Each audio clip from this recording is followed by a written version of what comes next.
And welcome back. My first guest is Nathan Mungin III, the Executive Director of the Martin Luther King Jr. Center. Welcome, Nathan. Thank you, George. How are you? Really well. Thanks for joining our program. And you know, I've known you for very many years. I've had the pleasure of serving on your board for a couple of years, and just have such great admiration for the legacy of Dr. King, which has been kept alive through the center over in Spring Valley. And we're going to talk a little bit about the center, but before we get to that, let's talk a little bit about you so our viewers learn a little bit about you. You're a Clarkstown resident? Yes, I am. I'm actually over there in New City, Clarkstown, East Ramapo, borderline over there, off, what is it, Buena Vista? Yeah, yeah, sure. So. And where were you born? Where were you raised here? Born in the Bronx. My family moved in large groups, I guess we'll say that, traditionally. So that a section of my family moved up to Spring Valley, what is now Nanuet area of Clarkstown. And then my group, we moved up later, but we moved up into Wesley, what is now known as Wesley Hills. So I've been a Rockland resident for, I don't know now, what, 30 years. And it was a good change for us, you know, coming out of the Bronx. Yes, you know, we came up here for the schools and the lifestyle. So, What part of the Bronx were you from? North Bronx. I grew up between White Plains Road and Barnes Avenue, Oh, sure. 222nd Street. Oh, great. Yeah, I know the area well. In fact, years ago, I had actually, not too far from there, and when I had worked for the Catholic Guardian Society, I had actually opened up a couple of group homes not too far from there that served developmentally disabled. We had a group home, what, three houses away from us. Went to Catholic school down there. As a matter of fact, I was disheartened to see that it was St. Mary's Elementary. Yes. It's closing, so. Yeah, unfortunately, you know, it's difficult for any of these inner city schools that are run by any of the faith-based organizations, particularly the Catholic schools, for people to afford the tuition. And so a number of these schools have become magnet schools, they become charter type schools, they become more regional, and a lot of the parochial schools have closed throughout the years. But you know, but you had a good experience and a good education down there, and it was able to serve you well and bring you up here. Yes, it did. Yes. So how did you get involved with the Martin Luther King Center? Actually, it was a summer job. You know, as a young person, you're looking for something to do with your summers. And I came there as a summer job to do group leader, counselor, whatever title you want to put on it, but it's basically to work with young people in a summer camp format. And the director at the time saw something in me that I guess I didn't see in myself yet. Her name was Dr. Stella Mars. She's well known throughout the county. And when I told her I was going back to school, she wanted to know what kind of, you know, what's your major? I'm like, I'm a business major. And she said, you're doing the wrong thing. I was like, no, you don't know me that well. She said, but you're doing the wrong thing. And when I went to college, so I went to RCC, and then I went off to New Paltz, and I would come back in the summers. And she kept telling me, you're doing the wrong thing. And I was like, I'm about this far from graduating. And when I got to college, again, I ran into a professor, George Roberts, who told me, you're doing the wrong thing. It's like, I'm this far from graduating. And I refused to change the major. But when I came back, I started working at Edwin Gould Academy, and Dr. Mars found out I was back. And certain people have a gravitational pull around them, and she's one of them, and it just drew me in. And I came and I started running the after-school program, and I have been there ever since. Right. And I can tell you that you've done tremendous work. It's not always easy taking over from the founder of an organization. I've seen that firsthand in several instances where, you know, the person that comes in, you can have the founding person who founds an organization, and they become almost larger than life in some ways the longer that they're there. And it becomes very difficult as the person has to follow up after that person, because at least in the beginning, people cast, you know, tall oaks cast long shadows. Long shadows. And aside from casting long shadows, very oftentimes founders of an organization are able to accomplish things that the person coming in behind them has to kind of put the structure in to make sure that what they've been able to do can continue to thrive and grow. And it's been wonderful to watch your work at the center, because you've really put the structure in place underneath the vision that kind of came through, and you've actually kind of revisioned the center in so many ways, and you're to be commended on that, because the center, really is moving forward into a whole new era and a whole new generation of folks in the community, and you're reaching so many people in so many different ways that, when it was first founded, there were hopes and dreams and aspirations, but some of those would have died without the efforts of you and the folks around you that are really kind of carrying out the mission. So you should really be commended for that. Well, I was fortunate in that there many of the board members that were there when Dr. Mars was there, some of them were still there. So they serve as a bridge, and they also serve as a historical basis or institutional knowledge base that you can access when you're trying to do things. I will say that the transition was difficult because the environment changed, not only politically but economically. So that made the transition a little bit more difficult. But I'm happy and proud of where we're going. There's some accomplishments that we're really, sometimes we want to stand on a box and tell everybody like we have one of only 2 accredited after-school programs in the county. The other one is at the Y, and we're one of less than 50 in the state to achieve this, this status. So for us, this is, we're looking at, what is called an underserved community, and we were able to achieve this and offer this in this location. So we're very proud of that. Let's talk a little bit about the center for those that I'm very familiar with the center, based on my relationship from years ago. But tell our viewers a little bit about the center, when it was founded, where it's located, and let's talk a little bit about some of the programs. Okay. The center was founded as a community reading room, and it became incorporated in 1978 as a Martin Luther King Multipurpose Center. It went through a remodel in 99-2000 where we expanded the facility to its current layout. Again, it started as a reading room, and then I believe when Dr. Mars came, it started adding more and more programming. So now it includes an after-school program, it includes a full-day summer program, a community food pantry, seniors programming. I'm going to leave something out, right? We serve as a community meeting place for a bunch of organizations. So we are what people would think of as a community center, short of having a gym. So that's who we are at this point in time. Right. So, and talk to me just a little bit about a couple of those very specific programs. So you talked about the after-school program. That's a great program. Roughly how many students are in it, and how does somebody be able to learn about it, and who's eligible to be there? Okay. Well, we serve from 65 to 70 students a year or annually through that program. Any student within the county is eligible. Most of our students at this point, about 90% of them come from the East Ramapo School District. I think it's very important that they do come from the district, because even though the district is making strides, I think it takes a community to support children. And so as they attend our program, we can support what they're doing in school and the efforts that they're making in school, so that they can make the academic progress that is similar to what is going on in the other districts around. So that's very important in that sense. And it's also good that, our community has a lot of working families, despite what the public perception is of the community. It's a lot of working families, people who are working 2 and 3 jobs. And so if their children have a safe, clean, and enriching environment for them to go to while I'm working, that supports the community and allows the community to make progress for themselves. Right, right. I couldn't agree more.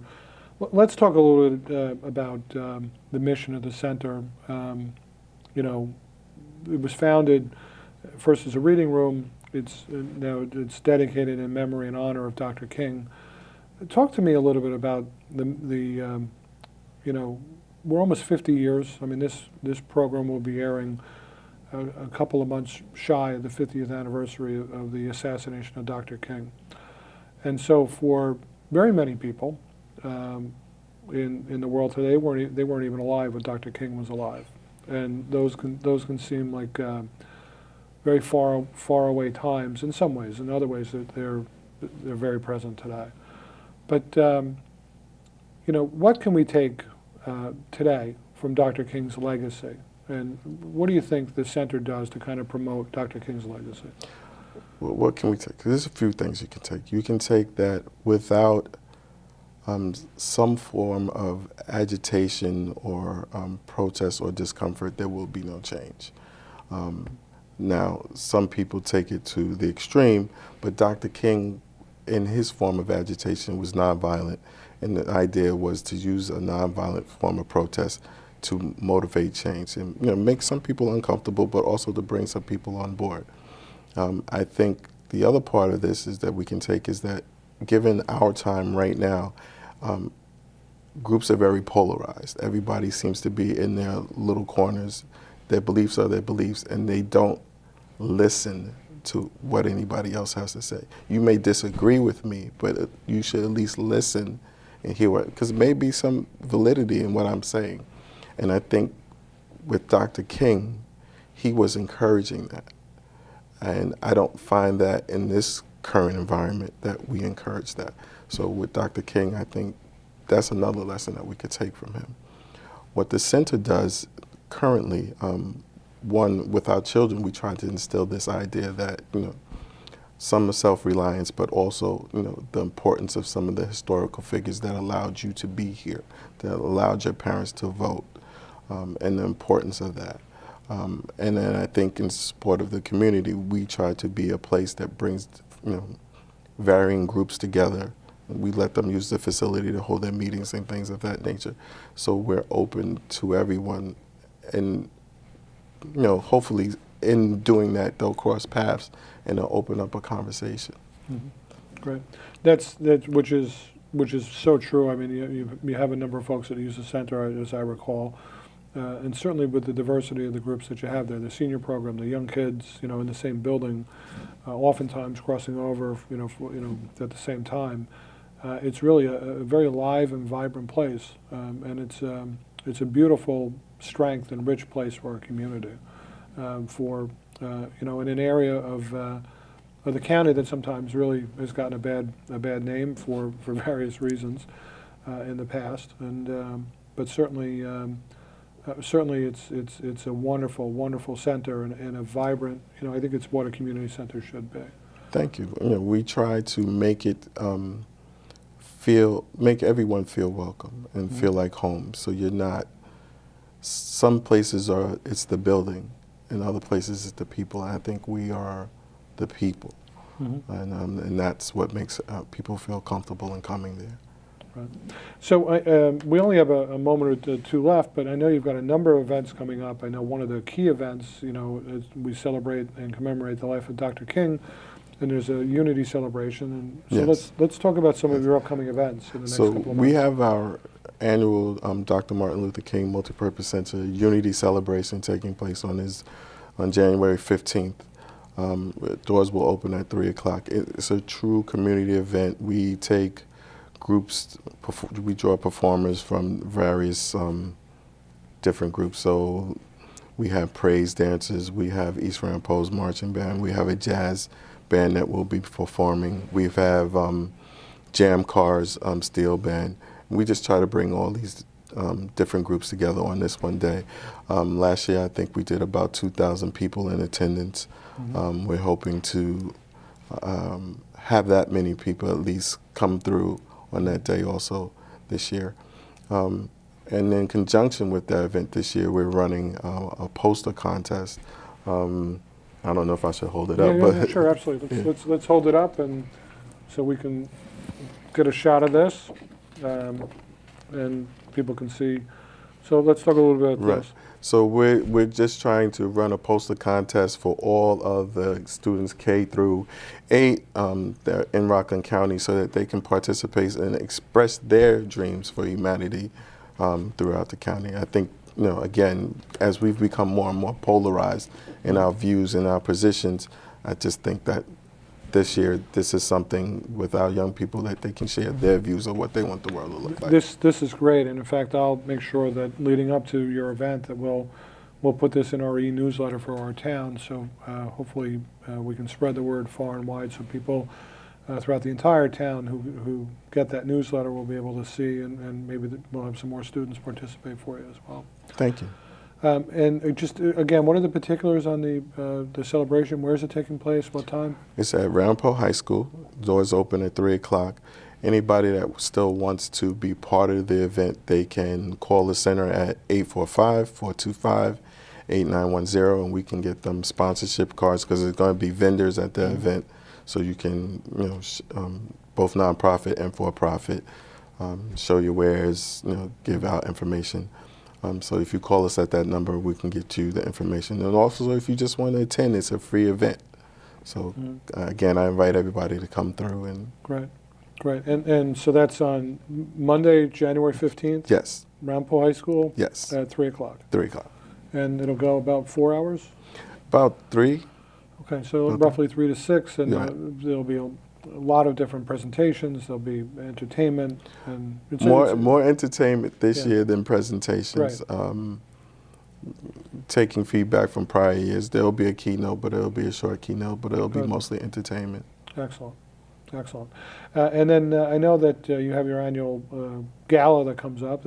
Right. That'll be when? do you know? That'll be in April this year, I do believe, because we just changed the date. So I'm saying April 8th, but I'm not quite sure. Okay. So in April will be your annual gala, and Right. and that's a way in which folks can help the center. Yes. If somebody wanted to donate or volunteer, how do they Okay. do that? Okay, so they can either go to our website, which is mlkmpc.org. You can donate there. You can donate at our Facebook page, which is on the Martin Luther King Multipurpose Center. We also have a Facebook group page. Again, you can go there. You can send a check directly to the Martin Luther King Multipurpose Center. If you don't want to donate in terms of a monetary donation, we do take coats, because it's cold now, and so we will be distributing them. If you wanted to donate food, and then the other gift that we take is time. If you have a special skill, if you're a retired teacher, if you're very good at math and you want to sit down with some young person, if you have a special interest, you're a chess player, or you work with Legos, or you may be very good at music. If you want to bring that skill to us, call us up, 845-425-8910. We're always looking to bring more people to our community and to our family. I think you summed it up perfectly. I mean, I think you're referring to the 3 T's. Folks can, when you're supporting a not-for-profit or an endeavor, you can give your treasure, you can give your money, you can give your talent, and just as precious as all that is your time. Time, treasure, and talent. So, and hopefully, Nathan, you'll get a number of folks that You don't will mind see if I this. steal that, right? No, Time, absolutely. treasure, and talent? Time, treasure, and talent. And hopefully you can get some folks that will give some of their T's to you as well going forward from this. Again, I want to thank you, Nathan, for being a great guest. I want to thank you for your leadership for our community, and your leadership of the center, really bringing it into the new age here. You've been there, I guess, the executive director now, probably for about 10 years. About 10 years. And because I remember I was on the board just as you were kind of coming in, and you really have kind of moved the center forward, and through some very difficult times. I mean, it wasn't easy coming in as the director with the economic downturn, where pretty much Rockland County saw a lot of wealth disappear, and a lot of people that supported not-for-profits kind of unable to do so in the ways in which they used to. So, but in terms of the programs that you brought in and what you've done to strengthen the programs that are there, you should be commended for that, and for the example that you offer to so many young people within our community. So I want to thank you for that, and thank you for being such a wonderful guest. All right, thank you.